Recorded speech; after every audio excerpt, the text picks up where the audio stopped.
हनीमूनच्या रात्री रंगला आहे जनरल नॉलेजचा तास. त्यामुळे आपलं मनोरंजन मात्र होणार आहे एकदम खास. आणि त्यासाठी मंचावर बोलावूया निरागस विनोदवीर पृथ्वी प्रताप आणि पुण्याची विनम्र अभिनेत्री प्रियदर्शनी यांना.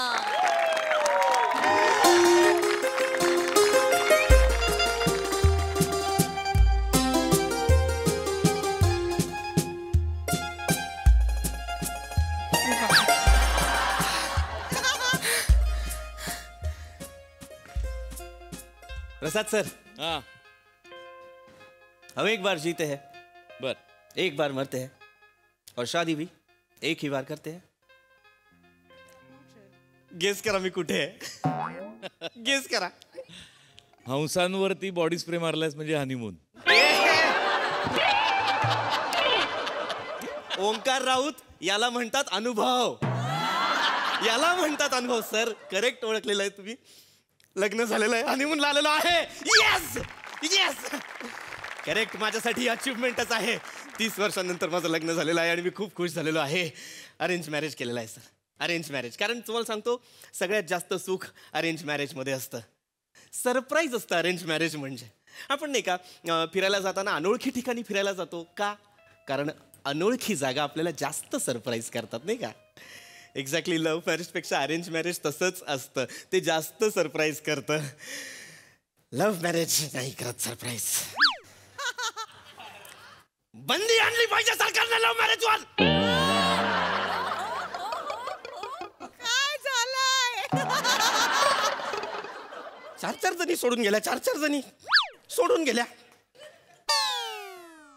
एकीने हो म्हटलं नाही मला. प्रत्येकीला सरप्राईज हवं होतं अरेंज मॅरेज मधलं. मला सोडून गेल्या. पण आता आपण त्या विषयावर बोलायचं नाही कारण आज माझं हनीमून आहे आणि मी फक्त आणि फक्त छान चांगल्या आल्हाददायक गोष्टींबद्दल बोलणार आहे. बर हे यासाठी सांगतोय की तुम्ही बघू नका आता माझ्याकडे. निर्लज्जासारखे बघू नका.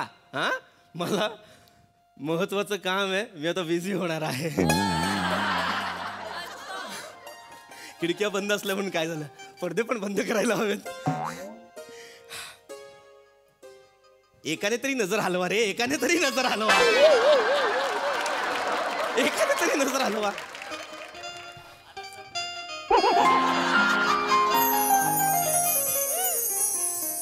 आहो येऊ का? येऊ का काय विचारतेस? माझ्या हृदयाचा मार्ग तुझ्यासाठी टोल फ्री आहे.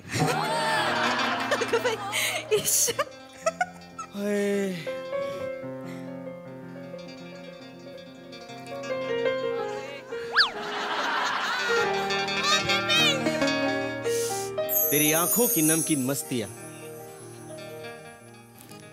तेरी हंसी की बेपरवाह गुस्ताखियां,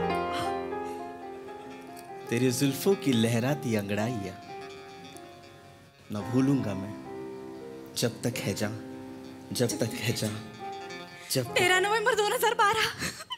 काय जब तक है जान रिलीज झाला होता ना त्या दिवशी 13 नोव्हेंबर. तुला रिलीज डेट माहितीये जब तक है जानची? शाहरुख फॅन हा? ओ पोची, ओ कोकी, ओ पोपी, ओ लोला. मजा येणार आहे.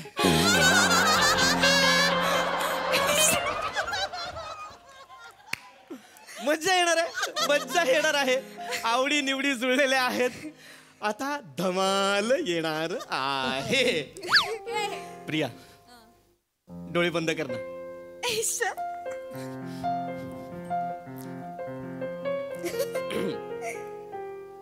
आता उघड.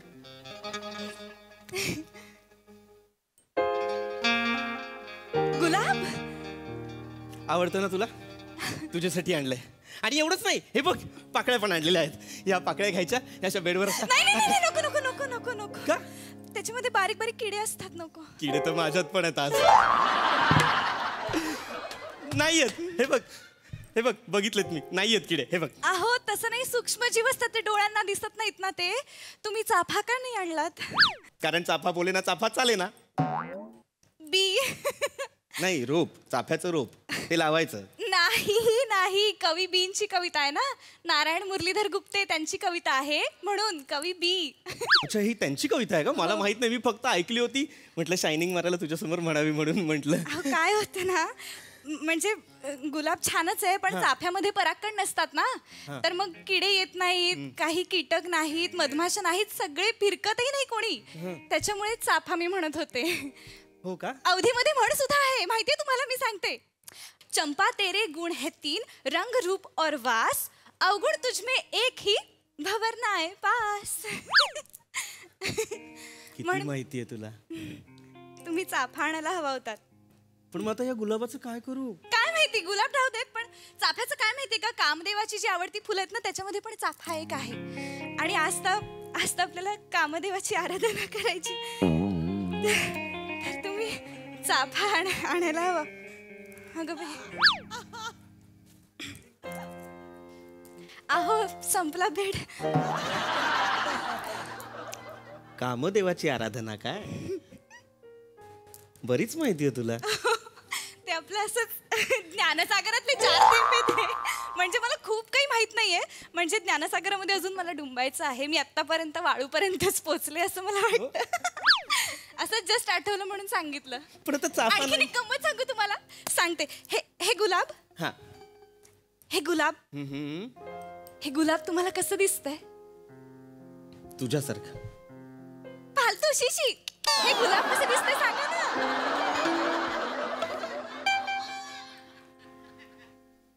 हे तुम्हाला हे कसं दिसतंय? गुलाबासारखं, गुलाबी पाकळ्या असलेलं. हा, आता हे गुलाब झुरळाला कसं दिसत असेल सांगा सांगा. मिशांमधनं. नाही, त्याला मोझॅक विजन असतं. मोजॅक. त्याला आपल्यासारखं नाही दिसत. म्हणजे अशा जाळ्या असतात ना, जाळ्यांमधनं आपण बघितल्यावर आपल्याला कसं दिसेल तसं झुरळाला दिसतं. हा, मी त्याला रंग नाही दिसत, त्याला प्रतिमांचे आकार दिसतात. बर. प्रतिमा प्रत्यक्ष दिसतच नाहीत. हो, अच्छा, वा वा, छान. झुरळाचं मस्त आहे बाबा. पण मग गुलाबाचं काय करू? गुलाब असू देत ना. आता हे गुलाब कुत्र्याला कसं दिसत असेल सांगा. खड्ड्यात गेला कुत्रा, कुत्रा कुत्रीला गुलाब देतो का हनीमूनच्या दिवशी? नाही, देतो का? असे चाळे तर आपण माणसंच करतो फक्त. माणसंच करतो की नाही? कुत्री कुठे काही मागतात कुत्र्याकडे? कुत्री नाहीच, माणसंच मागतात ना. तर फेकलं, गुलाब फेकला. चल, गुलाबावर आपण थांबूयाच नको. माझ्याकडे आणखीन एक गंमत आहे. अगं बाई, काय? लाजली. ताकद थांबा. प्रिया, हा, दूध गाईचं आहे की म्हशीचं आहे? हॉटेलचं आहे. हा, मी त्यांना सांगितलं 1 ग्लास दूध पाठवा, त्यांनी पाठवलं. हॉटेलचं दूध आहे. पण गाईचं आहे की म्हशीचं आहे? ते मला माहित नाही. काय प्रॉब्लेम आहे का? ॲलर्जी आहे का तुला दुधाची? नाही, मला एक गंमत आठवत होती, सांगू का? सांगते. गाईचं दूध पिण्याची सुरुवात किती वर्षांपूर्वी झाली सांगा सांगा? 7-8 हजार. नाही काय, हो, 7-8 हजार वर्षांपूर्वी झाली. निओलिथिक कालखंडामध्ये ना, उत्तर युरोप आणि ब्रिटन मधल्या लोकांनी याचा शोध लावला. म्हणजे लोक कसली शेतकरीच होते, काम करता करता असा शोध लागला. त्याच्या पुराव्यांचं ना एक आर्टिकल आहे माझ्याकडे 5 पानांचं, तुम्हाला मी पाठवते. तुम्ही आता वाचता का? ए, नाही. 5 मिनिटं लागतील फक्त. अहो, ते पुरावे बघून तुम्ही वेडे व्हाल. मला पुरावे बघून नाही वेडं व्हायचंय. मला अहो, वेडं व्हायचंय, पण नाही. तुम्ही त्याच्यामध्ये ना चित्र पण दिली आहेत, त्या सगळ्या पुराव्यांची. ती चित्र तुम्ही बघा प्रिया, ना. अहो, ही वेळ ती चित्र पाहण्याची नाहीये. ही वेळ काहीतरी विचित्र करण्याची आहे. तू समज ना प्रिया. हो, पण तुम्हाला कळलं असतं आपण कधीपासून दूध प्यायला लागलो. हा, पण आपण आत्ता पिऊ. हे दूध आपण आत्ता पिऊचं की नंतर पिऊचं ते तरी सांग ना मला. त्याचं काय सांगायचंय, आपण पिऊया. दूध प्यायचं. दुधात साखर आहे? माहित नाही साखर आहे की नाही, पण 1 घोट तू पी, आपोआप गोडवा येईल दुधाला. फालतू शिशी. नाही. दुधामध्ये ना लॅक्टोज असतं. एक गंमत सांगू? सांगतेच. त्या लॅक्टोजमुळे ना दूध खूप गोड होतं. म्हणजे नैसर्गिकरित्याच दूध गोड असतं. गाई म्हशीचं तर सोडा, गाढविणीचं दूध जास्त सात्विक असतं. पण ना ते असं मिळत नाही कुठे, कारण ते ताजंच प्यावं लागतं. त्याचा हवेशी संपर्क आला ना की मग त्याच्यामध्ये जंतू होतात आणि मग ते नाही पितायत. तुम्ही गाढविणीचं दूध प्यायलंय?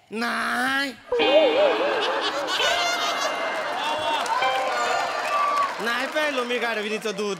चुकलं माझं. लहानपणापासून मी 6व्या माळ्यावर राहिलो, त्यामुळे कुठलाच गाढव आपली गाढवीन घेऊन 6व्या माळ्यात चढून नाही आला. चुकलं माझं, चुकलं. अगं बाई, आपण हिमाचल प्रदेशात आहोत ना, आपण उद्या याकचं दूध पिऊया का? याक वाजलाय रात्रीचा. आता वेगळी गोष्ट करायचीय मला. नको नको. तुम्हाला आवडलं असतं याकचं दूध तुम्हाला. अहो, हळू.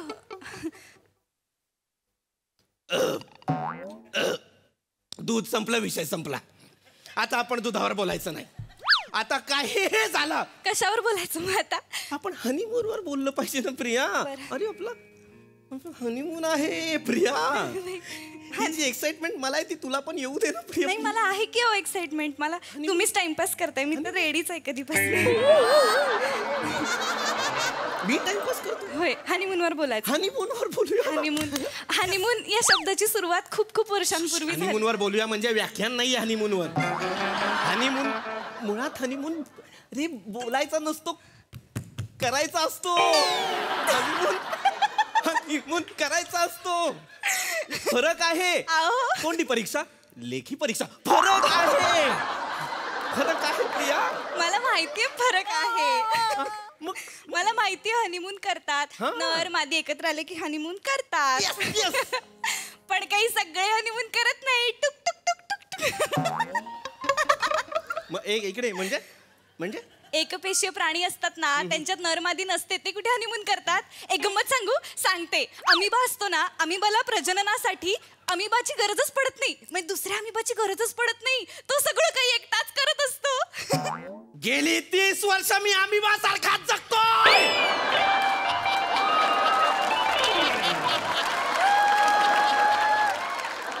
माझ्यात पण एक पेशी आहे, पण तिला आता सगळं बास झालेलं आहे. शांत व्हा तुम्ही. तुम्ही खूप चिडताय. माझ्यातला अमिबा बाहेर काढ, त्याच्यात एक माणूस टाक. अहो, शांत व्हा. प्रिया, आपण हनीमून केलं पाहिजे. तू ते का नाही करत आहे, प्रिया? तुम्ही किती चिडताय. प्रिया, खूप वेळ झाला मी नुसतं बोलतोच आहे तुझ्याशी. प्रिया, अहो, बंद कर ना तुझा हिस्ट्री चॅनल. काय होतं? सुरू कर ना आपला गुल्लू ऍप. तुम्ही शांत होता का? काय होतं ना, आपण गुल्लू गुल्लू बोललो ना प्रिया. हो काय? अहो, ऐका, मला तुमचं सगळं कळतंय, पण ना मी इतकं ज्ञान ग्रहण करत असते ना, सतत मला सवय होते बडबड बडबड नको करायची. करू प्रिया. तुझं ज्ञान ग्रहण करण्याच्या नादात माझ्या हनीमूनला ग्रहण लागलेलं आहे. नको करूस, बरं, नको करूस. मेंदूला एवढे कप्पे असतात ना, त्यामुळे कुठला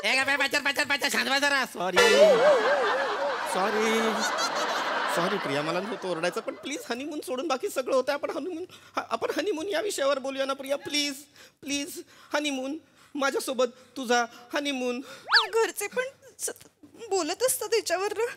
मग बोलणारच ना. तू काय एन्सायक्लोपीडिया आहेस का? सतत कशाची तरी माहिती देतेस. म्हणून ते मला पिडिया पिडिया म्हणतात का? मला वाटलं पिरियाचं पिडिया म्हणत असतील. चिडवतात ते तुला. ए पिडिया असं चिडवतात ते तुला. बरं, मी तोंडाला कुलूप लावणार. मी आता काहीच नाही बोलत. अरे असं नसतं हनीमूनला तोंडाला कुलूप लावत. पद्धती वेगळ्या आहेत. ये तिथपर्यंत. मी तुमच्याबद्दल बोलू का फक्त? मी बाकीचं काहीच बोलणार नाही. मला प्लीज तुमच्याबद्दल तरी बोलू द्या ना प्लीज. तीच अपेक्षित आहे ना कधीपासून. बोल. तुम्ही हे थोडं ऑकवर्ड नाही होते का? चल बोल माझ्याविषयी बोल.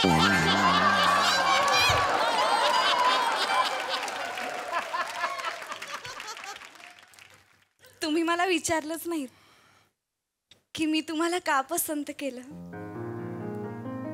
का पसंत केलंस प्रिया? तुम्ही इतरांपेक्षा वेगळे आहात.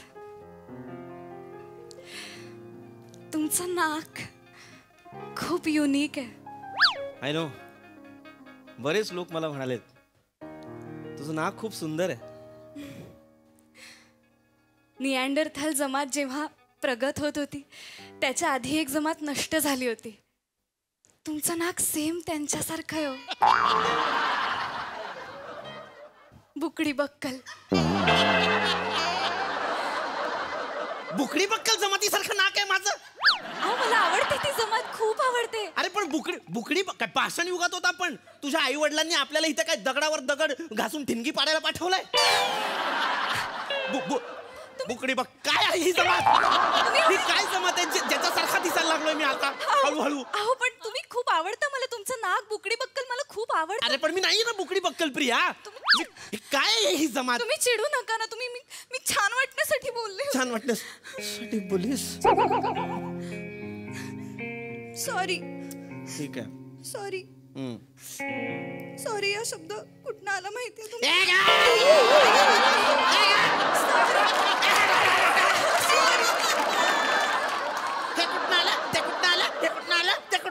तेच कर. बरं सॉरीचं नाही सांगत सॉरीचं नाही सांगत. शांत बस जरा. सॉरीचं नाही सांगत. खड्ड्यात गेली मला नाही करायचं हनीमून. अजिबात नाही करायचं मला हनीमून. एक हनीमून करायची संधी मिळाली होती 30 वर्षानंतर. हनीमून कमी एन्सायक्लोपीडिया जास्त मिळालेला आहे. चल वाचते रे सांगायला आलं मला तुझ्या बरोबर हनीमून करण्यापेक्षा खाली जाऊन त्या वॉचमन सोबत जागते रहो हे करीन मी. बस तरुणाचे रोल देताय मला.